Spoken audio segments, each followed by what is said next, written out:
ఈ హింస వెనుక ఒక కుట్ర ఉంది.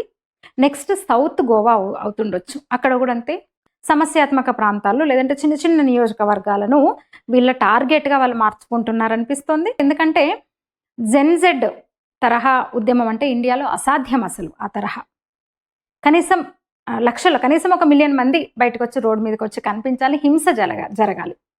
అది భారత్లో ఎప్పటికీ జరగదు, ఎవరి తరం కాదు అలాంటి హింస చేయడం. అట్లా అందుకని ఈ చిన్న చిన్న ప్రాంతాలను ఎంచుకొని ఎక్కడికక్కడ ఇలా ఉంది పరిస్థితి అంటే ప్రభుత్వానికి వ్యతిరేకంగా రెచ్చగొట్టడం. ఇలాంటి ఏరియాలో మణిపూర్ అయిపోయింది, లద్దాఖ్ అయిపోయింది, నెక్స్ట్ సౌత్ గోవా అని అనుమానాలు అనమాట. ఏం చేస్తుంది మరి కేంద్రం, ఏం చేస్తుంది ఇంత జరుగుతుంటే అంటే వేచి చూస్తుంది, ఎక్కడికక్కడ కంట్రోల్ చేస్తుంది. ఆల్రెడీ అతన్ని అరెస్ట్ చేసింది, ఎక్కడ నొక్కాలో అక్కడ నొక్కేస్తుంది. ఆల్రెడీ ఈడీ కూడా రంగంలోకి దిగిందని తెలిసింది. అతనికి విరాళాలు ఎక్కడెక్కడి నుంచి వస్తున్నాయి, విదేశాల నుంచి విరాళాలు ఎక్కడెక్కడి నుంచి వస్తున్నాయి, ఇతని లక్ష్యం ఏంటి, లక్ష్యాలు ఏంటి, ఇంకెవరు ఉన్నారు, ఇంకేం చేయబోతున్నారు, ఇవన్నీ కూడా ఇంకా దర్యాప్తులో తేలుతుంది. అసలు ఎంత మంచిగా అభివృద్ధి జరుగుతుందో అక్కడ. 5G వచ్చింది, ఆర్మీ రోడ్లు వేసింది, మంచి మంచి రోడ్లు ఇప్పుడు అక్కడ డెవలప్మెంట్ అది జరుగుతుంది. ఇప్పుడు వద్దంట, సెంటర్ డబ్బులు ఇస్తే మేము ఖర్చు పెట్టుకుంటాం, మా చేతుల్లో పెట్టుకుంటాం మొత్తము.